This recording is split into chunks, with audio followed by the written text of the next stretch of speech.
Well, it really depends on the project. Depends on the project, yeah. Like that's as far as like time wise. Yeah, but most of it always goes through. You've got your pre-production where we kind of pre-visualize everything.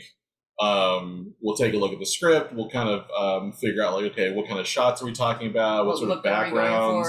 What are the settings, characters, that sort of thing. How we're going to tackle this. It's a making a plan. Yeah, kind of have like a plan. It's a plan that grows and morphs as you kind of go along because as you go, you can look over a script and have the initial ideas, but then when you go into it for storyboards, that can then change, and that becomes a little more flexible, or not flexible, but it becomes, it gets into a state of flux, because a lot of times you can read the script, but then when you're actually then storyboarding it and visualizing it, things in the script work differently when you're getting the visual. So some things in the script might read a certain way, you might want to change, or there's things that might, let's add to this, or this needs to really work out a little bit more. So it's really like that storyboard for animation production is really like, that's where you're building out your blueprints. That's really going to help it.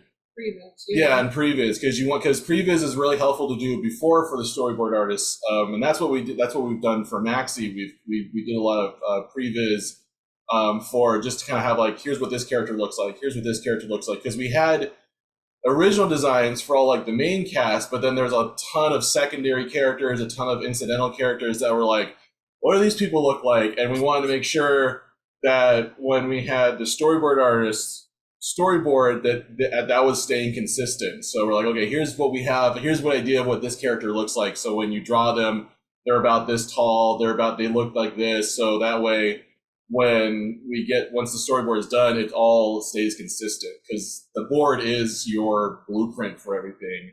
Right, like the previs is like the stepping stone to the storyboards, and the storyboard is a stepping stone to animation, and et cetera, et cetera. Yeah, and then they just keep building on each other, and it helps right the ship as you're going, because without it, it's like you don't really have much. It's hard to keep writing the ship over and over with the artists. At this point, it's at a certain point, when you get far enough along in storyboards, it's really hard to then say, oh, we have to throw this whole thing out. Like, oh, this isn't really working in the script anymore. It's like, well, okay, we're working on boards right now. Let's change it now. But once boards are done, and it's like, okay, we're done. We're working on animation. It's like, oh my gosh, you don't want to change anything at that point, because now it's like the machine's going, people are working on this, designs are being made, things are being made to that board. It's like you have to be really sure you want to press that button. You don't want to unravel things once it gets all tied up in animation. Yeah. And you're saying for the schedule for the production as a whole, like what was that thing you talk about? Like we kind of go off the three things. It's either cheap, good, or fast, and you can't have all three of them. You can have two. You can have two, so you have to figure out like which way you want to pull the. And it also depends on the budget too. Yeah. Like that's the thing with animation. Some people ask like, "Oh, how much is a minute of animation?" It's like, well, what kind of animation are you looking for? We could do like a ball that just goes across the screen. That'll take like 30 minutes, or we could do a completely, 100%. Animation, that'll take 6 months. You could have a scene that's 30 seconds of just a character sitting in front of a camera talking, not moving. Hey, I'll get that out in a week. Not a problem. Or, hey, it's 30 seconds and it's a giant crowd of people gathered around a temple where something amazing happens. Like, okay, that's going to take a little bit more time. Right. It's all about the scope of the project and what you're looking for. And so each shot in this thing that we're making is different, because it's all what's happened. That's why that initial scan of the script and pre-production really helps, because you can get an initial idea of what it is we're looking for. Like, okay, with this location, we're going to have this happen. This is going to happen. You really have to break it all down beforehand to really figure it out. Yeah, and coming to a consensus with us and the client with the budget, in which we're both happy with it, which we both feel good, is so important.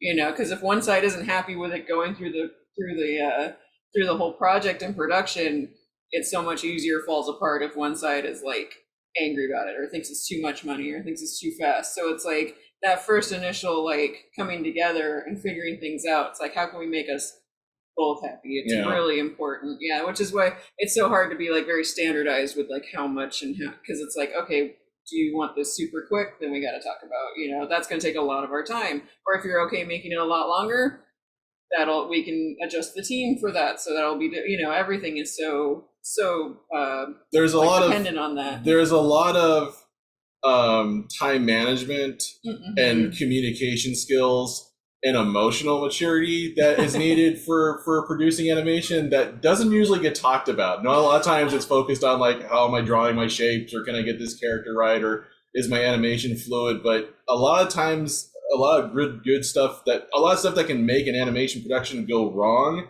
is mistakes in bad communication, bad emotional handling, or bad organization. Because those are things that can drive a team to they can just drive a whole production into the ground. Actually, communication is huge. Yeah, for us, and for Chubby Beagle, communication is such a big thing. Like we tell our whole team, we tell our clients, like, please tell us every feeling you're having, every thought you're having, because it's like, don't hold it in. If you think the schedule isn't working, please tell us. It's like, we're not the last end all be all. We want to work together. We can't do that if we're not communicating with each other, because it can just fall apart so quickly.